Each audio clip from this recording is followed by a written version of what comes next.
Welcome back to the Health 3.0 podcast, where the innovators shaping the future of healthcare share insights that you need to take control of your health today. Today, I've got a great interview for you. I interviewed Dr. Jordan Metzl. Dr. Metzl is a sports medicine physician at the Hospital for Special Surgery here in New York.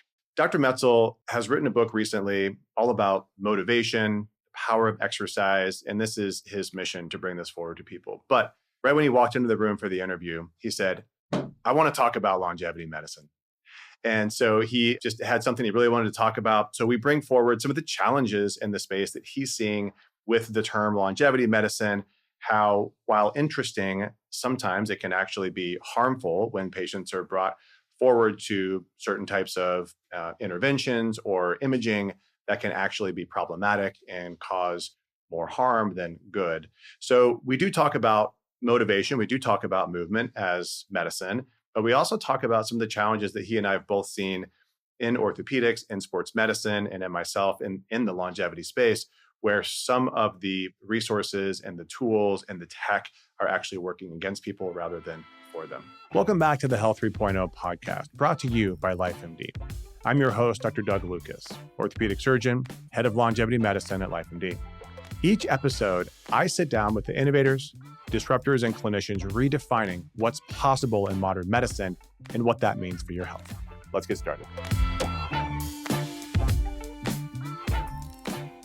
So, Dr. Jordan Metzl, thank you so much for joining me on the Health 3.0 podcast. It's my pleasure. Great to see you, Doug. So, we were just talking before we hit record about where to go with this. We have a lot of things that we want to talk about. I really wanted to get into this idea that you write about in your most recent book, Push, around motivation.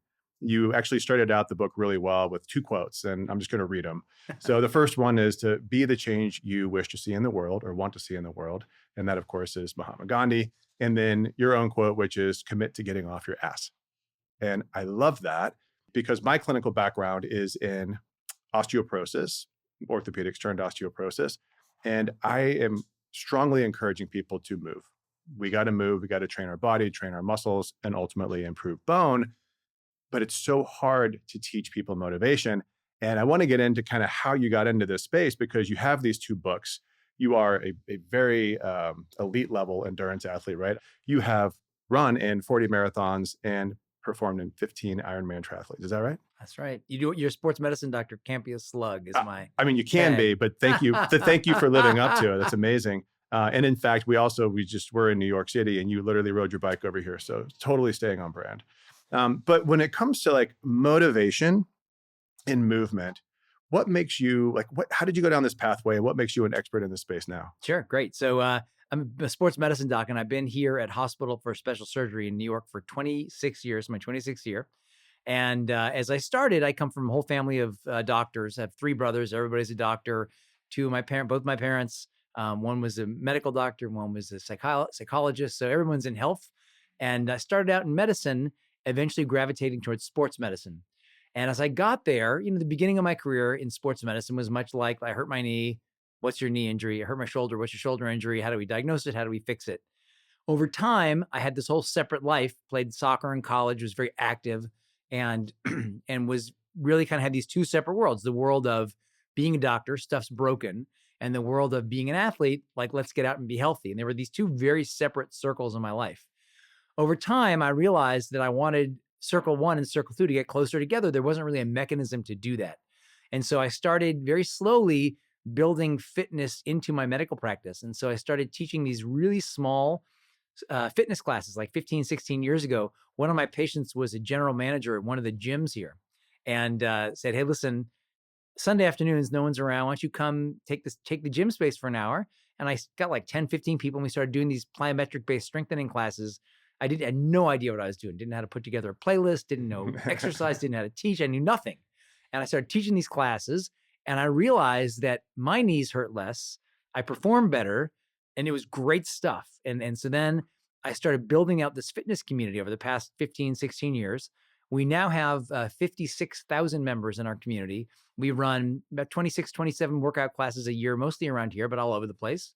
We got more than 12,000 people moving last year. And in the process, I've learned so much about how to not only take care of the body on the doctor side, but also how to think about motivation and motivational health. And so those first two quotes really say it all, because the theoretical is Gandhi. You must visualize the change. You must be the change you wish to see in the world. That sounds great, but if you don't commit to getting off your ass, nothing will ever change. And so you have to really think about both those things together. And a big piece of that is, how do you understand motivation? And I guess my last sentence, sorry for talking so much, is that motivation as a concept, like, all right, I'm motivated or I'm not motivated. I actually, when I went into this project, I thought everybody was either motivated or not motivated. I actually don't believe that's true anymore. I interviewed a whole host of my patients from all age groups, particularly some of these 80 and 90-year-olds that are out walking around Central Park, exercising every day. What's their secret sauce? And what I've come to believe and understand is that motivation is something you can kind of teach yourself to master. And that's what push is all about, is how do you learn to understand and master your own motivation, which is something everybody can do. I love that. So funny story. I started listening to your book, and I just recently had this conversation with a family member. I won't say who it is, because they're not going to like that I'm saying this, but they called me and they were like, how do I get better discipline?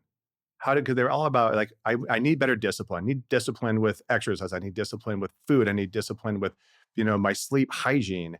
And I actually had a hard time answering it. And then as soon as I heard where your book was going, I was like, oh my, this is perfect. So I sent her the book. I was like, you should listen to this. But help me out here, because I actually had a hard time with this. Motivation versus discipline. How do you divide those two up? Yeah, I think that motivation is they're essentially part and parcel of the same thing, and they can manifest themselves the same way. Discipline is almost a pejorative term, like he is disciplined, he's not disciplined, she's disciplined. Motivation is something I really think you can change. They reflect on each other quite a bit. But my conclusion on motivation and motivational health is that, if we have somebody that comes to see us with a hurt knee and we get an MRI of their knee and, oh, you tore your ACL, it's like, I know the mechanism of injury. I know how it happened. I know what their knee exam is like. I know what their knee x-ray and their MRI shows me a torn ACL. And then we have a plan what to do. Motivation is murky. Like, right, you can't say, like, you're motivated, you're kind of motivated, Right. You were motivated, I had it, I lost it, I want it again. So it's very difficult to it's like pin the tail on the donkey, and it's always moving. And so the first thing about motivation is it's a difficult concept to try and figure out exactly where it is. Yeah. And then the second thing is, how do you kind of make it work for you? How do you make your motivation or your discipline work? And I prefer the term motivation more than quote unquote discipline, because I feel like there's a lot people can kind of embrace in motivation, and I think it's a changeable thing. And so I talk a lot about understanding why people may be struggling with their motivation. They don't feel it, they don't live it, and then they don't maybe understand it. And then I think there's a lot in terms of the barriers people put up. What I call lowering the cost to act in the book is a great concept. It's a behavioral economics term on what does it take to change your behavior pattern. Because if it's hardwired into you already, it's in you. But if it's something you want to try and change, how do you go about thinking about strategies to make it change? Yeah. One of the things that stood out to me when you were describing motivation in the book was that, unlike discipline, which again, it's binary, right? Like, you either are or are not. And most people are not, because it's hard. But motivation, you're always motivated for something. And this was the switch for me that made me think about her, which is, you're always motivated to do something, right? It might not be something good. It might not be to achieve the goal that you think you're trying to achieve, but you might be motivated to go eat that cheesecake, or motivated to stay up all night and binge watch Netflix. Motivation is never lacking. It's directing the motivation. And that was a great trigger for me to think, oh, well, how do we then just create the change in the inertia and the motivation? Because I don't know how to tell somebody to be disciplined. Yeah. I think it's great. Yeah. How do you channel quote unquote healthy motivation? And I would also say that, just like as we started our discussion today, like, I came over here, like, I live in New York City. It's actually the best way to get around by far is on the bike. You can sit in traffic, or the best way to get around. I bike everywhere. We have like a bike share program, and it takes 2 seconds to get any place, but it's kind of built-in activity. So how do you figure out what are the things you can do in your life to really change your motivational profile to where you want to be in terms of, activities, sleep, nutrition, friend groups? There's a lot of ways you can start thinking about, how do I strategize my motivational tendencies? And I think that's what we're kind of thinking about. Yeah, you've got some great tactics in the book. But in order to frame this, you actually said one other thing that I think really stood out to me, which is, you described the health span lifespan gap, which I I describe it in a different way, but I like the way you described it. So tell us about the health span lifespan gap, and then let's use that to frame the rest Sure, of this sure, conversation. sure. So the idea of health span and lifespan is how long we live. And, you know, I talk a lot about, and I just had an article that just came out actually today in the Atlantic about this idea that we're quote unquote overselling longevity, meaning longevity science is being oversold. And the reason I say that is that much of the work on longevity has already been done. That if we were alive like in the early 1900s, our life expectancy sitting here would be about 42, 43 years old. We'd be done. I mean, that's it. Great time. Nice knowing you. See you later. Right. Um, but now our life expectancy is generally about 80, 81 years old. So we've doubled it in the last 150 years, which is incredible. That's longevity science in its purest form. And a lot of that's done. Now, when I go to some of these longevity medicine conferences, they talk about living to 120. Most of it's BS work done in animal models. And most people I know don't want to live to 120. They just don't. That being said, I feel like much of the work on longevity is done already. And that there may be some thought around the margin. Like a nice analogy from Central Park is like, if I have somebody who wants to come see me that wants to ride their bike faster around Central Park and they want to get like a $15,000 Pinarello super fancy racing bike. And I'm like, dude, 99% is not the bike. It's like your body and your fitness and your conditioning and your strength and your intensity training. Maybe 0.5% is the bike. And it's the same concept. So with longevity as a concept, most of that is probably mostly done at this point. There's a lot we know about it. Now that's different than what I call healthy longevity or health span, how long we will live healthily for. And that, unfortunately, is a gap that is getting wider in the United States, not narrower. And that's, we're living longer. And also we had, health problems that were exacerbated by, the pandemic. And we saw people that were unhealthy, and then people are moving less, people are exercising less, people are getting more overweight, work from home, remote, everything. They don't have to move for anything. With every technological advance, we actually move less and less. And so there's a lot of factors in here that are making people less healthy and widening that lifespan, health span gap. And so to me, the message I want to give is talking a lot about how do we maximize our health span. And the best way to do that is the first quote in the book: get off your ass every single day, move.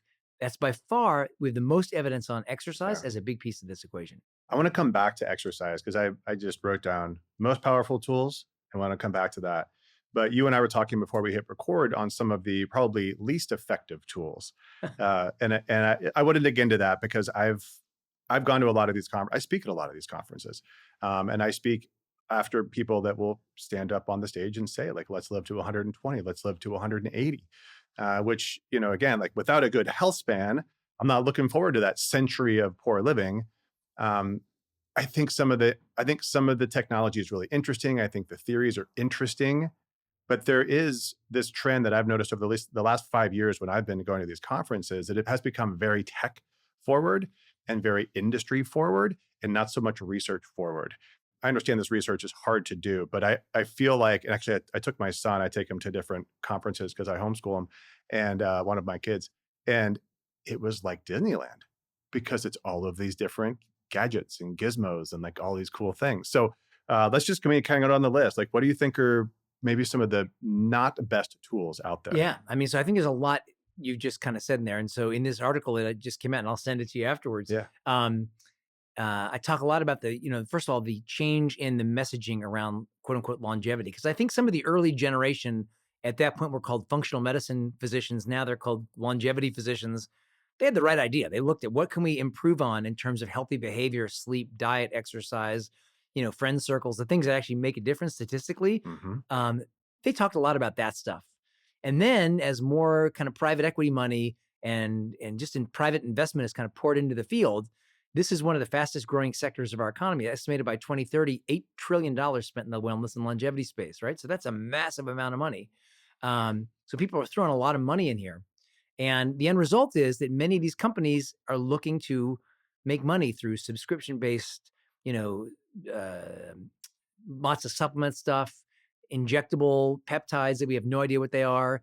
And then on the screening side, these kind of signing people up to get these full body MRI scans, which is like, all right, I definitely need a full body MRI because, I want to know if a tumor is growing inside of me before before it happens. And so in my article, I have a great illustration of that. And I don't think that's a very good idea. Um, a great illustration of a guy who came to see me. He's kind of a 48, 49-year-old guy for a knee injury. His wife worked adjacent to one of these companies that does the full body MRI screening. And so they said, hey, do you want your husband to do a full body MRI? And he said, you want to do it? And he said, great. So he went in the tube. He was totally fine. All of his blood value was normal. All of his screening tests were normal. His PSA was normal. And he shows up with a small little lesion on his prostate. Goes back to his primary doctor and he's like, oh shit, I got this thing, right? And the doctor said, well, listen, your PSA is totally normal, but this thing is lighting up on this scan. We better send you to a urologist. He goes to the urologist and the urologist says, hey, listen, your PSA is totally normal, but this thing's lighting up on the scan. The subcontext of that is, 15 years from now, if this turns out to be prostate cancer and I didn't know, I'm going to lose my medical license or I'm in big trouble. So why don't we go ahead and biopsy this thing?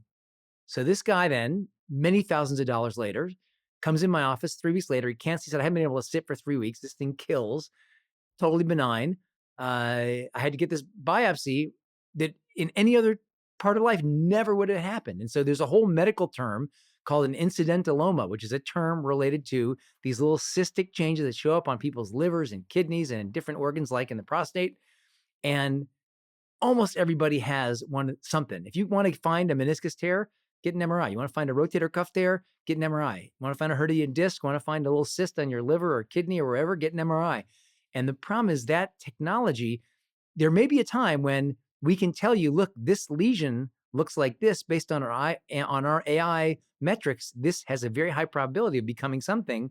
We should investigate this or we shouldn't. But we don't know any of that now. Now all we know is this looks problematic. This is lighting up. Go to the doctor.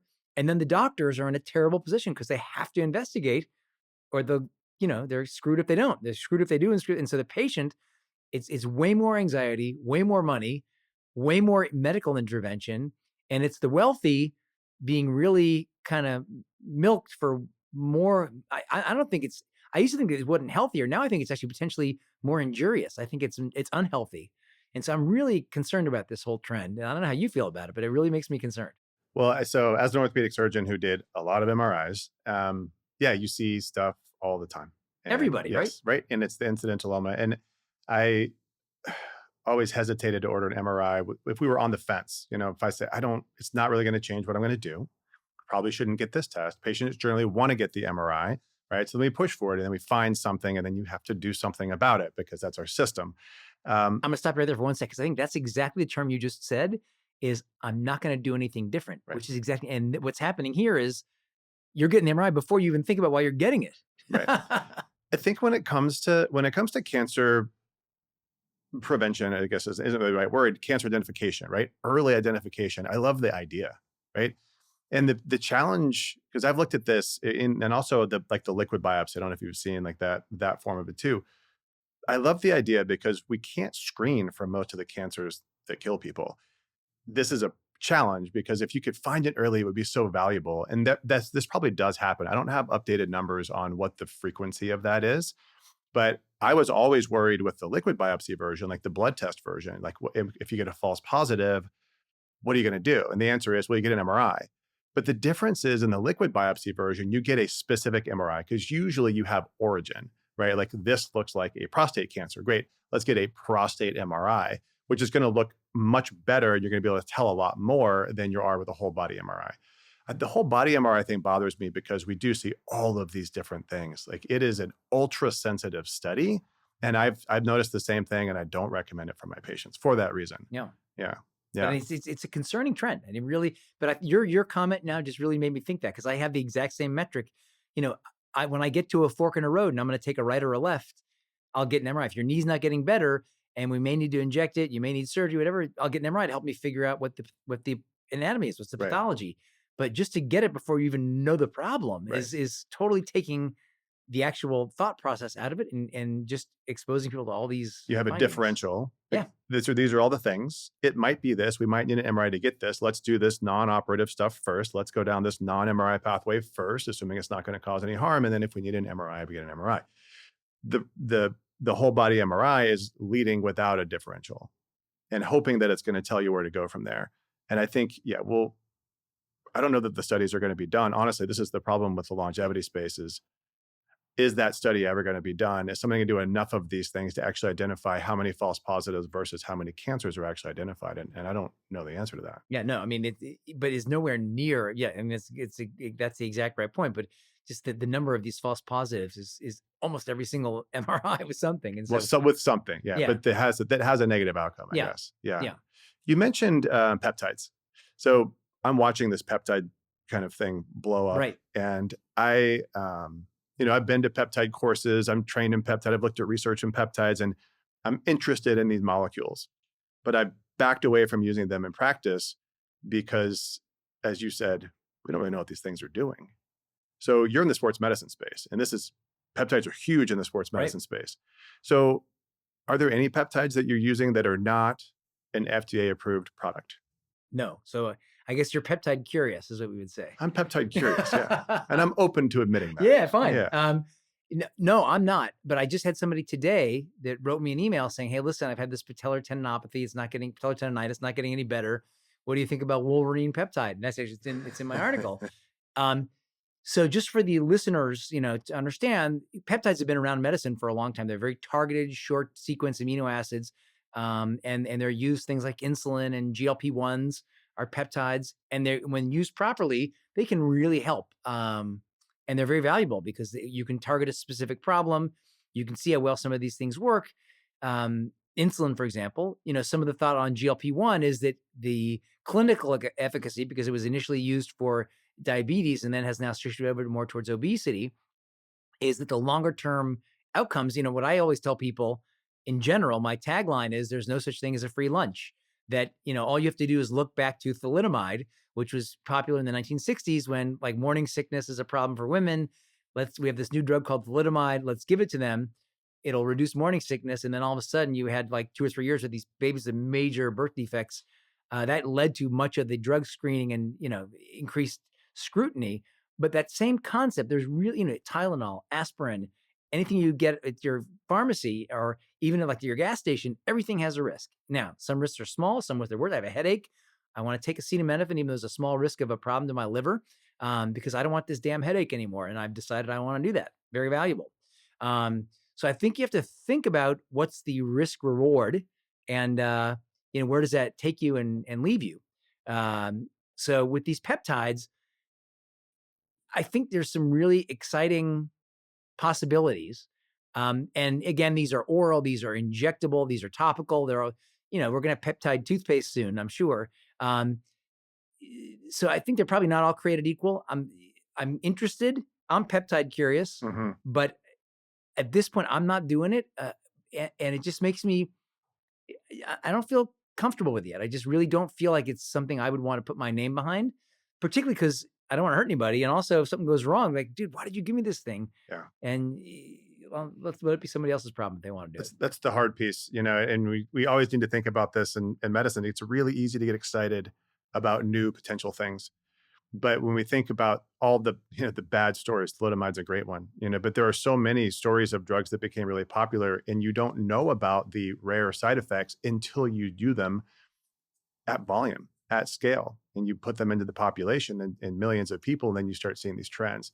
To do a study to identify a rare complication, it's very difficult. It has to be a huge study. And that's why phase 3 trials are relatively big and arguably maybe even not even big enough. But so let's put some names on some things. So some of the popular ones I see, BPC-157. That's the big one, right? I mean, that's the one in my world. That's the Wolverine peptide. It's got a great marketing name.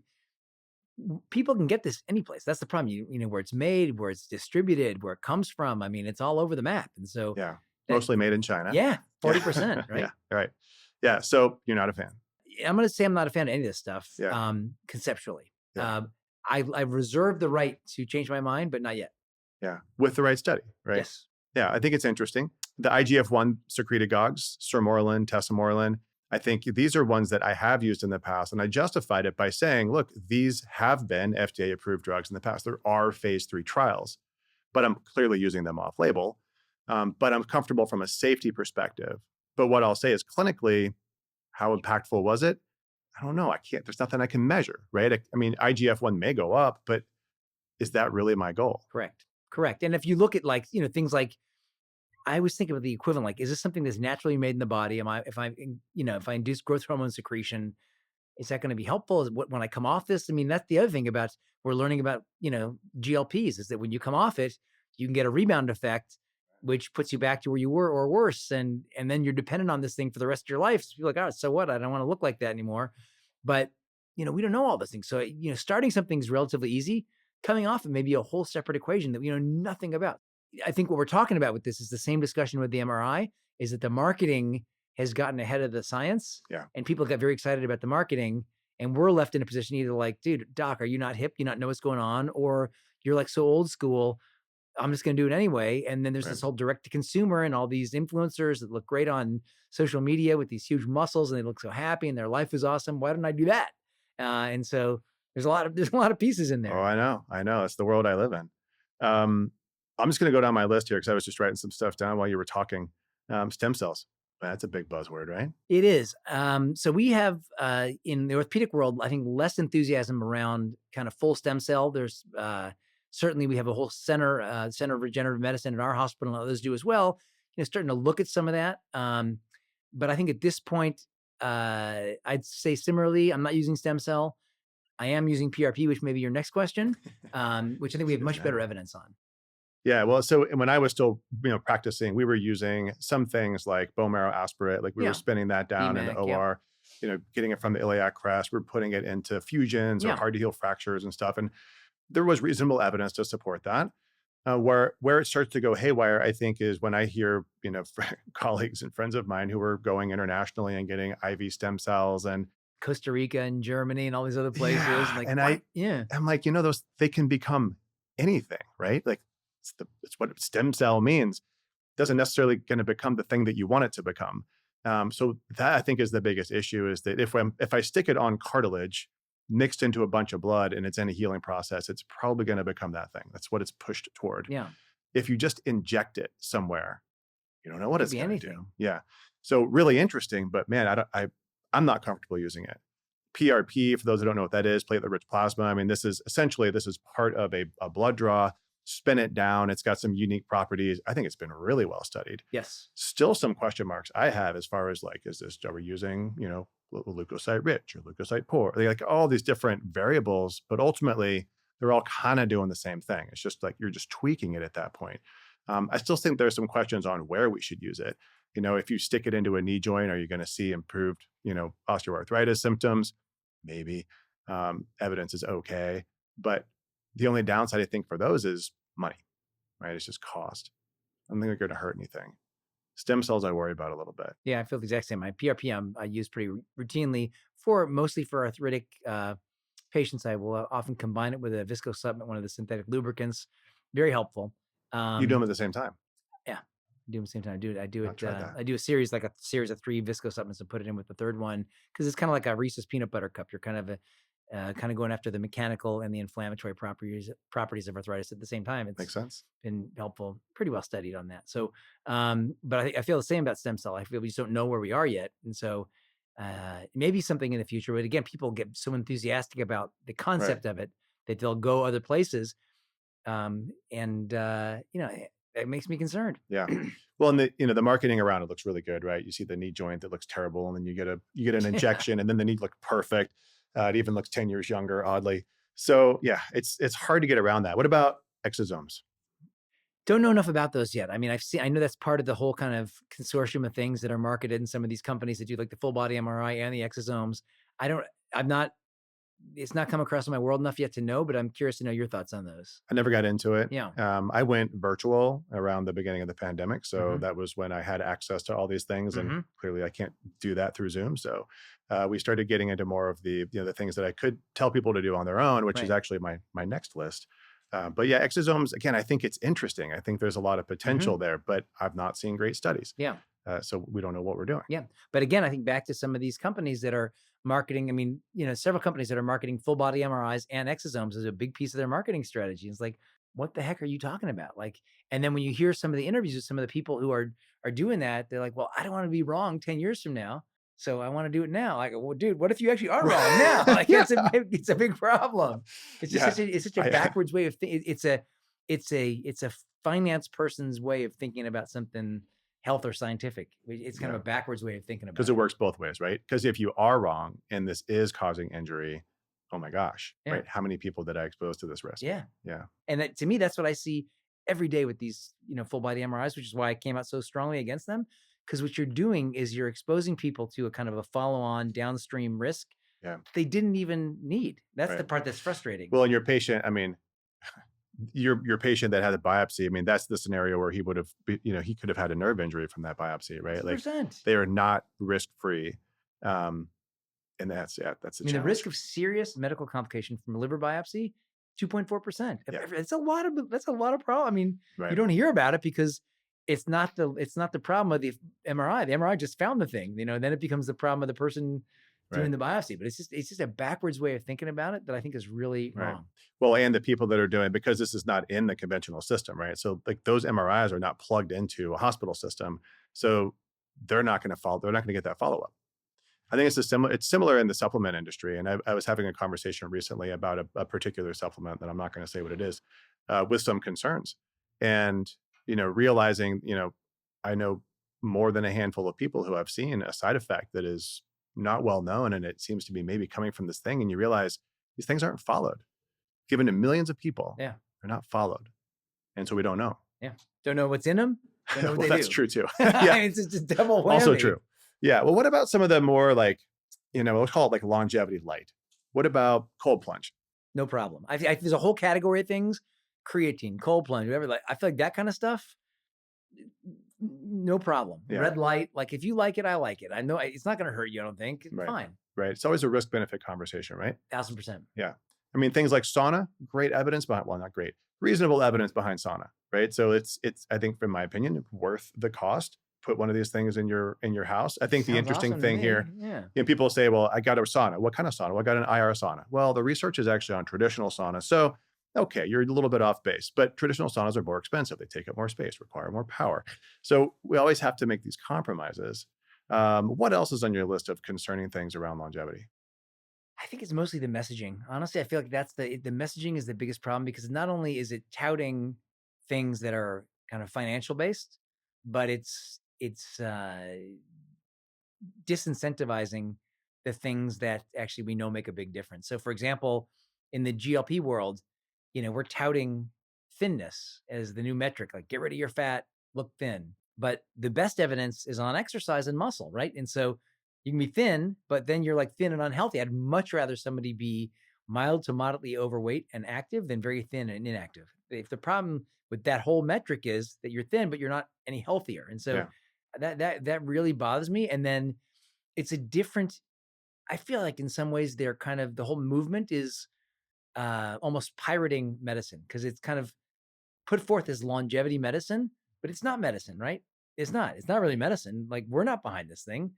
Most people I know in MDs feel the same way I do. Like, we got all these problems now from all this quote unquote longevity medicine. So they're kind of taking our brand and they're mixing it with a way to make a lot of money and push a lot of product. And and the other thing I kind of see is I see a lot of these kind of longevity influencers, or even people in the longevity space of different ages. And, one of the commonalities aside from nice muscles, none of these people are smiling. Like, they look so miserable. Like, I've been running these fitness classes in Central Park for 15 years. And the best thing I can tell you is everybody's there and they're smiling and they're having a great time and they're building muscle, they're building fitness, but they're having a great time. Yeah. And the fun factor is hugely important. Yeah. And, for life. So I worry that we're getting so hung up on the data and the sleep score, and that people are just like Les Mis.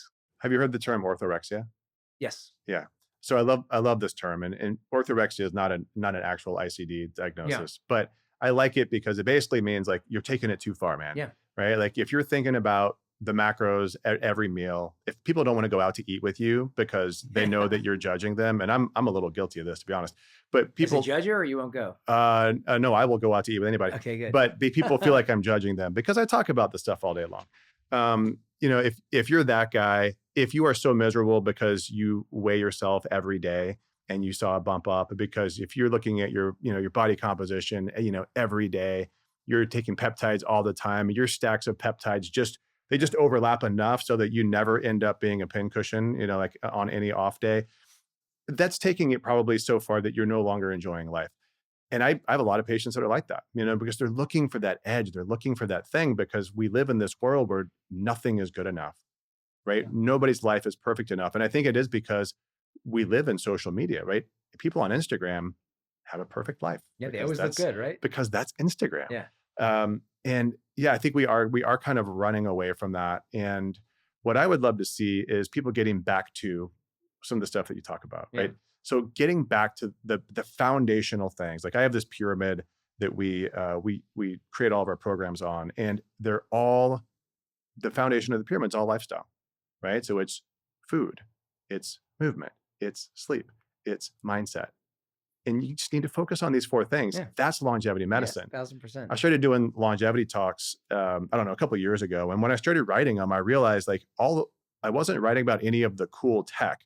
Yeah. So people didn't ask me back to talk about stuff again, because what I was saying is, how are you going to live to 100 years old and have a good health span? Don't get diabetes. Don't die of a heart attack. Yeah. Prevent cancer. Yes. Right? Like we know all these things. Like you said, this is already known. Right. Right? You got to nail it. Yes. And then also get lucky. So let's maybe hit the exercise piece one more time. Let's leave people with some next steps. So they don't need to go down. They don't need to buy a red light or sauna or go get exosomes or stem cells. Let's just talk about the most studied piece of this, which is movement. So you talk about in your book how to get motivated, and maybe if you could just tie together for me, like there's a lot of places I could take this. I like the knowledge piece. I think that knowledge is this potential source of power, right? But one of the things you talk about is knowledge versus bias or biases. Mm-hmm. I think this is really cool because a lot of people think that they have knowledge, right? A lot of people on Instagram sound like they have knowledge. But how do you take knowledge then into action and understand that it's not your own bias? Sure. So what I try and do in the book is to try and go through, first of all, kind of the outlay of why, the kind of concept of health span, lifespan, muscle span, a lot of the terms we hear about, what they mean, how they impact health, try and give people a tool to motivate themselves and do a motivational self-assessment score. How do I figure out what my motivation is? How can I see where it is now, maybe where it will be? And then I do this list, what I call the big list of ways to kind of think about why I'm having motivational problems. What are my motivational issues? What is standing in my way? And that kind of gets into this idea of bias. Like we all have inherent bias in the way I do it's the best to the way somebody else do it. So how do we kind of open up our minds? One of the things I like, I saw a quote the other day that I really liked, is the most dangerous kind of physician is the physician that doesn't know they're wrong and can't admit they're wrong. There's a lot of shit I don't know. Like I don't know a lot of things, and I'm always excited to learn. Like you have to be excited. So I feel like the whole idea of bias is a lot about how do I learn new things? And so one of the nice things I've actually been able to do with my program here, our exercise programs, we bring in all different kinds of instructors of like yoga and Pilates and all kinds of stuff that I do, but somewhat I don't know that much about it. And like doing these things over time, you learn about different ways to be and to move and it's just a lot of fun. And so one thing I think about is I want everybody to move every single day, but I want them to kind of experiment with the ideas of things that can keep them moving. Because I deeply believe that the most powerful drug we have is moving every single day, and that people have to learn how to do it. They have to learn how to do it consistently, and they have to learn what barriers or biases are in their way that are limiting their ability to do that. And so this kind of idea of lowering the cost to act is something I keep coming back to, meaning I will basically think about, it's not that I'm not motivated. It's that I want to think about, I'm somebody where I'm fiscally conscientious. And so I want to prepay 10 sessions with a trainer. I've already paid her that money. If I don't show up, she got my money. I'm not going to waste my money. Or I drive home, this way. I want to pick a gym on my way home, so I'll go there. Or I'll lock my sports clothes in the gym in the morning, so I have to go back there on the way home. Like, there's a lot of things. Or I'll join a group, or I'll do this with my family. There's a lot of different ways people think about lowering their cost to act to get them to think about making their motivation actionable. Yeah, I love that. And you mentioned the belief piece in there, that's a huge one that I've talked to my patients about, which is you need to believe that you are the thing that you want to be, right? Yes. It goes back to that first quote. Yes. You got to, the change from I should do this to I believe I can do this. There's a whole mindset shift in there that really has to evolve. Oh, I love that. Well, I know we got to be sensitive to your time. So let me just wrap it up by asking this one last question, which is, if we were, you and I, able to define the new healthcare system, and we call it Health 3.0, but I gave you the keys to the kingdom and said, pick one thing, no limit to resources, what would that thing be? To improve healthcare in general. Yeah, to create the system that you wish Yeah. we could create. So my goal for like the back half of my life here, the back 9, is I feel like my concept of those circles is getting closer in my own world. So I had the kind of the circle of medicine, the circle of fitness for preventive health. But I still think in my office, people have their medical charts, maybe they have their vital signs. They don't have all their movement data uploaded into their chart automatically, nor is there a way to kind of I do it. I'll send people to virtual trainers all over the world, and I'll do it, but I feel like the system is not really set up to bring these worlds together. I feel like my goal for the healthcare system that I would envision is the medical world and the movement activity world to be literally laying around on top of each other. And that when somebody came in to see a doctor, you'd have great ideas of what they're doing, what kinds of activities they're doing, what you can do to inspire other activities, what different opportunities. Right now, it's still too separate. So I know that's not very fancy, but to me, that's that's what I Great. feel the strongest about. That's great. I love asking this question because I get everybody has their specialty, and I've certainly not heard that one yet, but I could definitely see the value of it. So that's awesome. Well, Jordan, thank you so much for your time. Really appreciate it. I loved it. Nice to see you.